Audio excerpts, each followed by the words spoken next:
Fala galerinha! Mais uma vez estamos aqui, o trio Parada Dura da História. Eu, professor Rafael Nascimento. Eu, professor Rodrigo Bueno, mestre doce, galera. Eu, professor Paulo Evandro, vem com a gente. É isso aí, galerinha. Hoje nós temos aí um convidado para lá de especial, o professor Luiz Eduardo. Bem-vindo, professor Luiz Eduardo. Obrigado, galera. Obrigado, professor Rafael Nascimento, professor Rodrigo Bueno, professor Paulo Evandro. É um prazer estar com esses gigantes da história aqui para discutir sobre esse filme tão importante aí dos últimos tempos, né?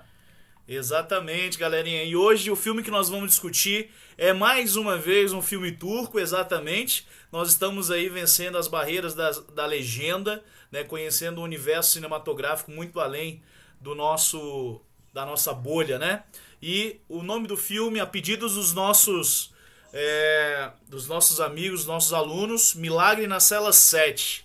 Como de praxis, antes do nosso bate-papo, nós vamos aí compartilhar com vocês o trailer desse filme. Se liga, galera!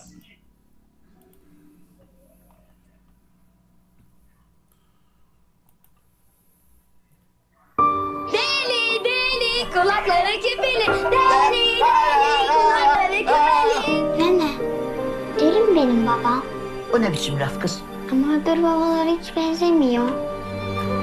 Çünkü senin baba seninle aynı yaşta. Benim babam benden aynı yaşta. Yakalayamazsın ki. Gitme. Neye bak? Dur babaannem kıza.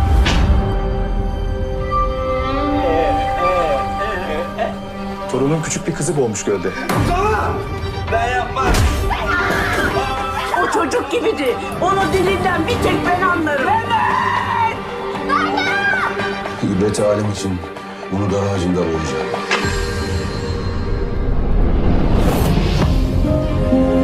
Gereği düşünüldü. Seda Altınkaya'yı Ağamüden öldürme suçunu işlediği sabit olan Sadık Mehmet Koyuncu'nun idam cezası ile tecziyesine karar verilmiştir. Alkışlar. Armut değilidir değil mi? Cezaya ehliyeti bile yok bunun. Ne idam? Ölen kız sıkı yönetim komutanının kızı. Bu saatten sonra kim ne yapabilir? Baba?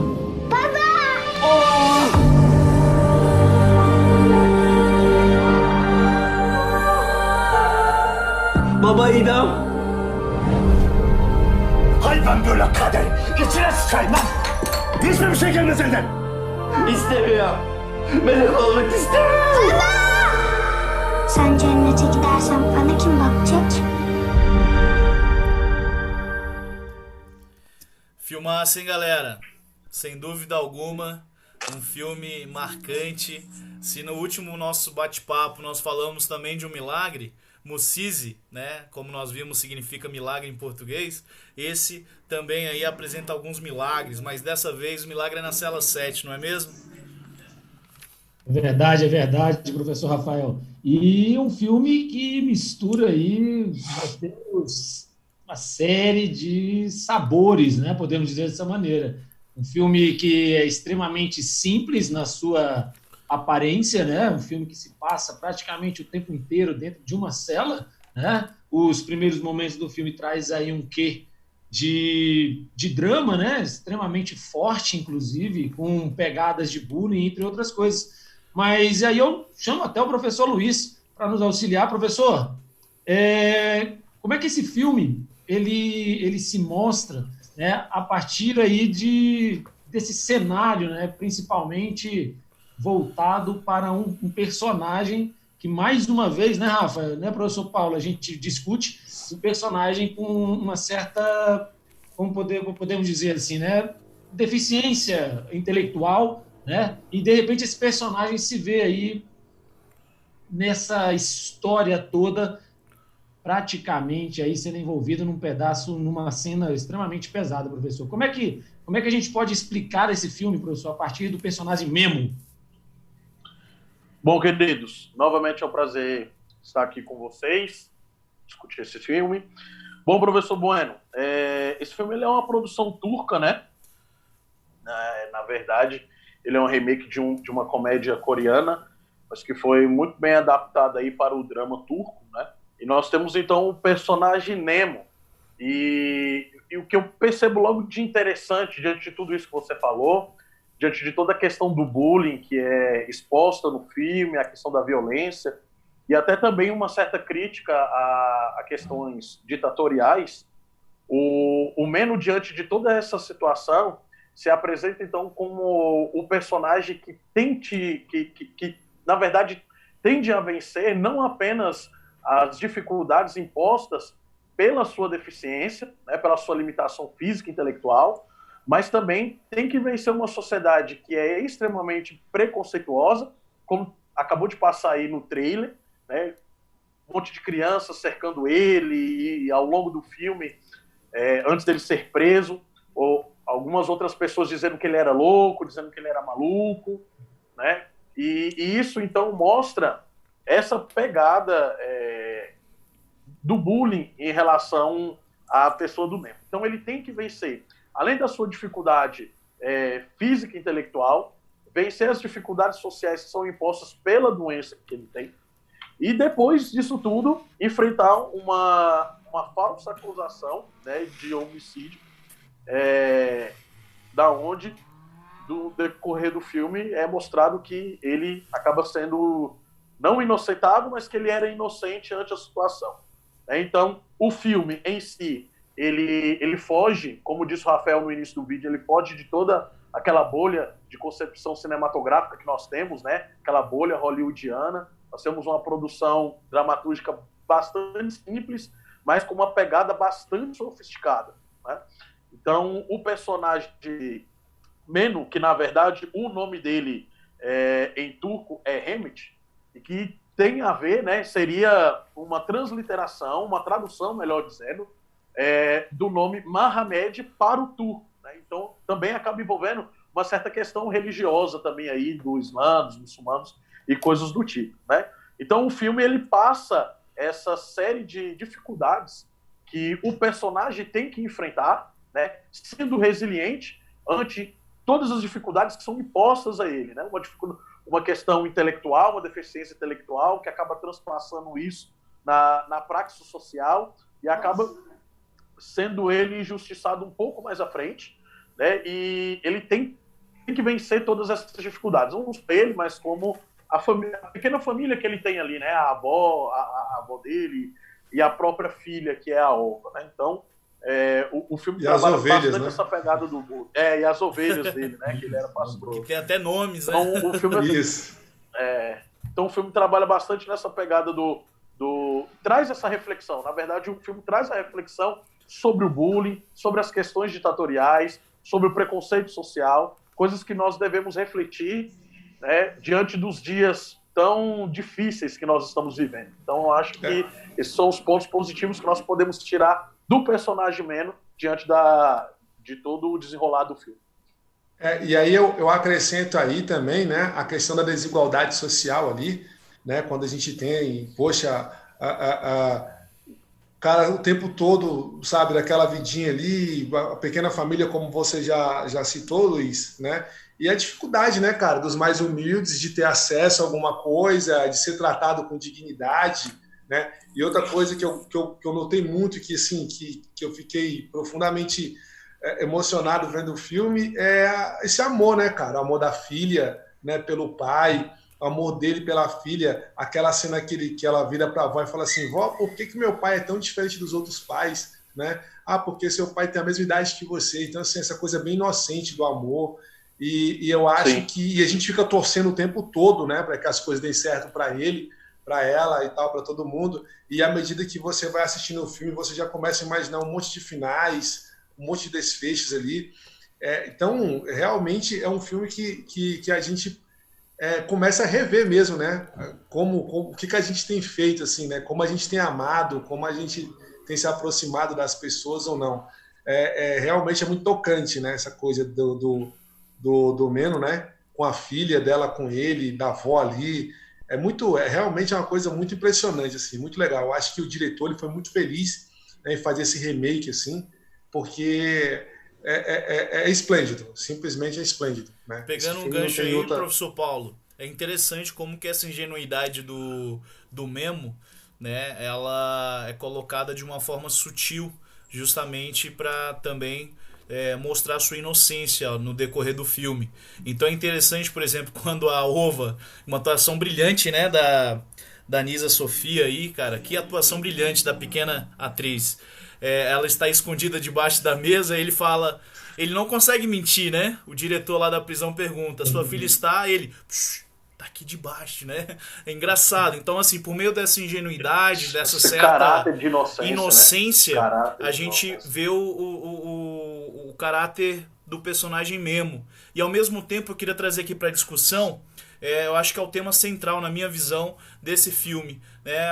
A discussão acerca de pena de morte, a discussão acerca de justiça, o que é ser justo, né? O que é a punição, enfim. Uma vez que o filme inicia-se com uma cena do casamento da Ova, né? Ali 20 anos depois do ocorrido, 2004, quando acaba a pena de morte, depois de muita pressão, inclusive, de países europeus, e faz referência à última pena de morte, né, a última execução que tinha sido em 1984, justamente a do Yusuf, né, que se sacrificou ali no lugar do Memo para salvá-lo e manter uma criança junto ao seu pai, uma vez que o crime dele tinha sido com a sua própria filha. Então, assim, é muito interessante a gente discutir essa ideia do que é justiça, né? E, sobretudo, essa discussão acerca de pena de morte ainda hoje, 2020. Olha só que situação nós estamos. E daí eu me lembrei de um livrinho extremamente interessante que discute exatamente isso,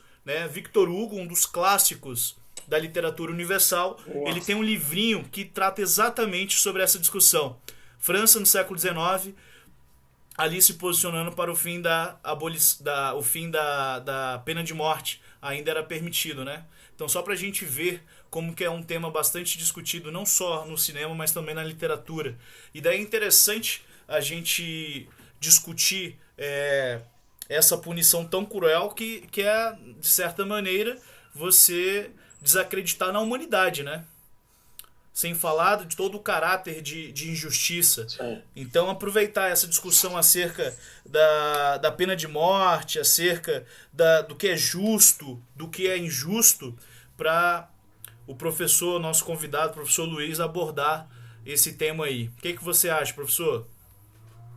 Eu acho que o filme foi extremamente feliz em fazer essa relação, principalmente nos dias que nós vivemos, em dias em que existe um largo negacionismo das questões ditatoriais, e ao mesmo tempo que você tem esse negacionismo, você tem pedidos de volta, né, como a gente tem contemplado nos últimos dias, pessoas pedindo a volta do AI-5, pedindo a volta da ditadura militar e coisas do tipo.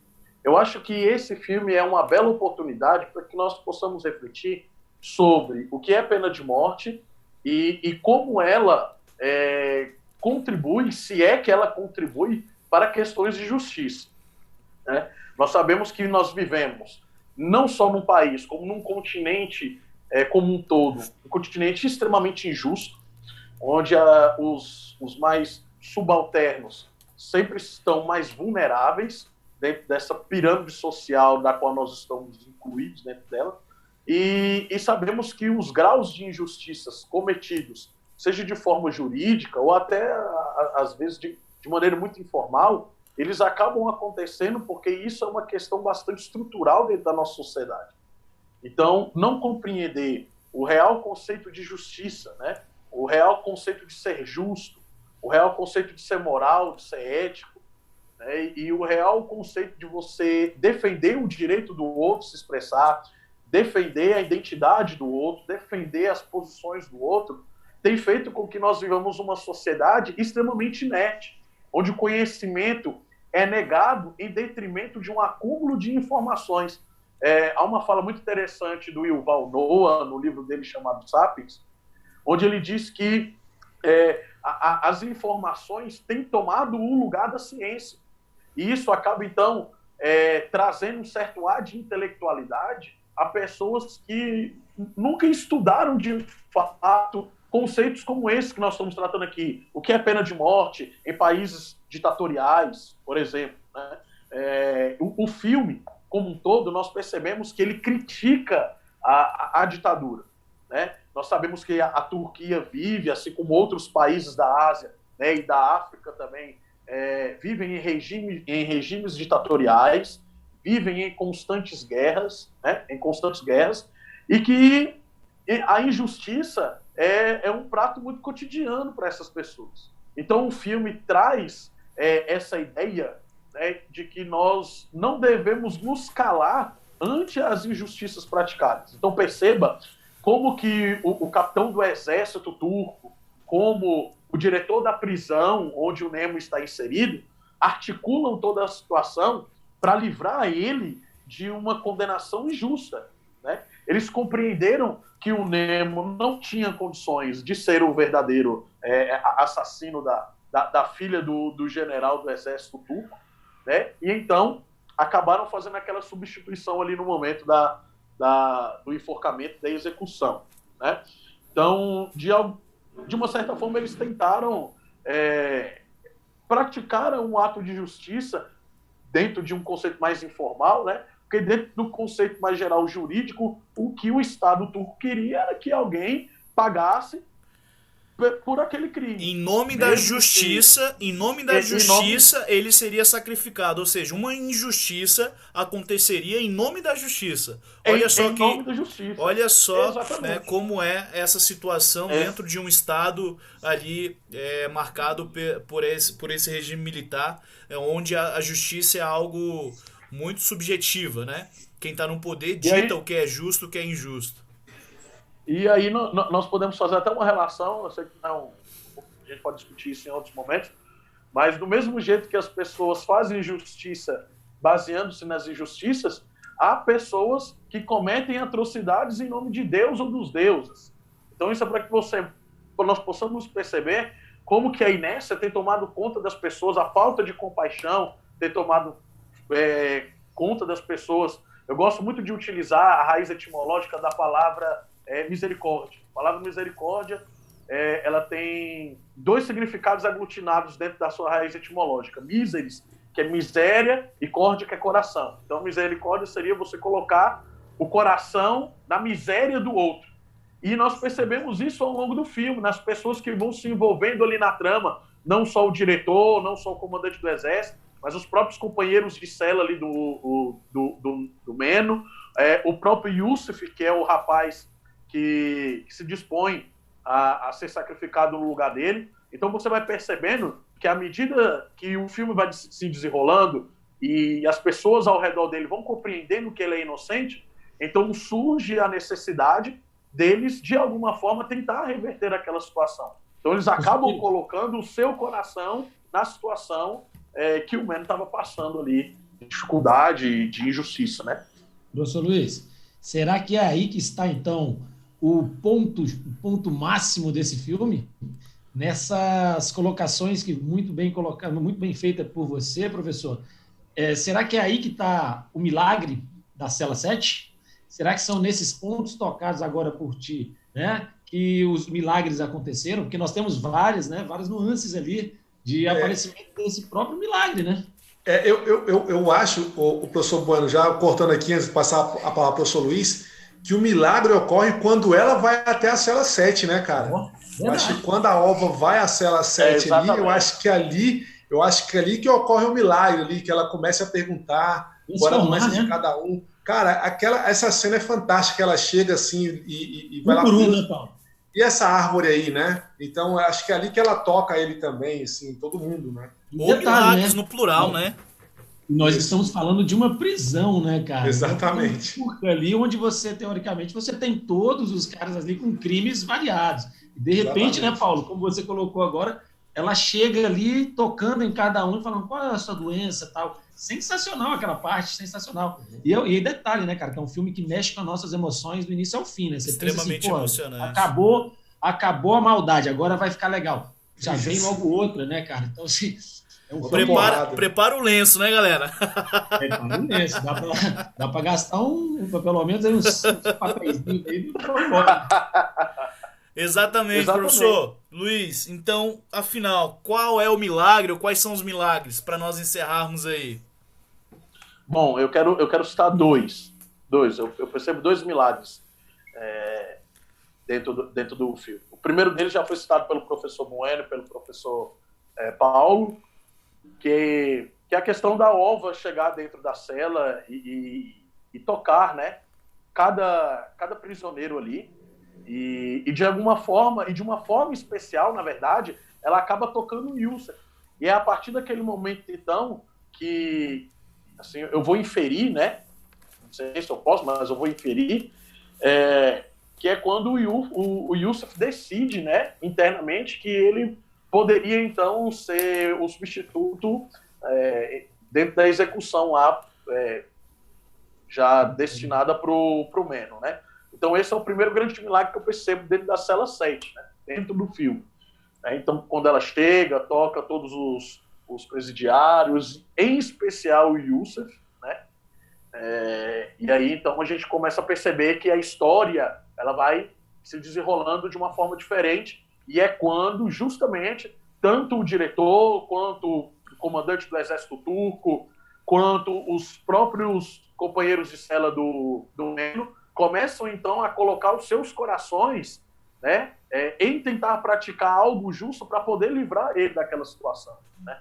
Então, esse seria o segundo grande milagre. Momento de redenção, né? O primeiro milagre é quando a ova entra e acaba tocando o coração de todos.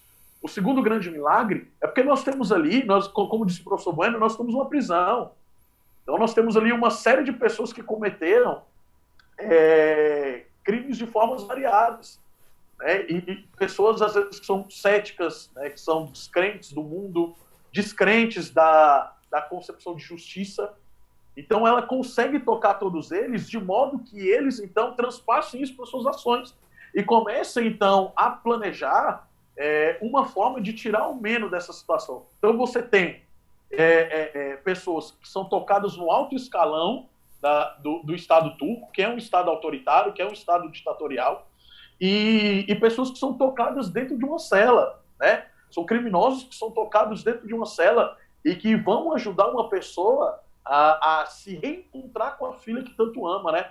A expressão no final, né, que eu acho que a imagem do filme é aquela última imagem quando o diretor da prisão leva o Meno à ova e que ele grita Lingo Lingo, né? Lingo Lingo é uma expressão de uma música popular turca, né? Que seria mais ou menos traduzida para a nossa língua, para o português, seria mais ou menos um lalala, né? Lalala, e ela fala garrafas, que é um trecho de uma música turca, né? E é a partir daquele momento que você percebe o quanto que a cadeia que é criada, né, ali, os erros que são criados, melhor dizendo, para tirar o Meno daquela situação, culmina, então, na libertação dele, e até que ele foge do país, vai para outro país, e então ele vai experimentar, ele e a ova, experimentar de fato a liberdade, e poderem se amar, e poderem viver em paz, longe das injustiças, longe das acusações, né?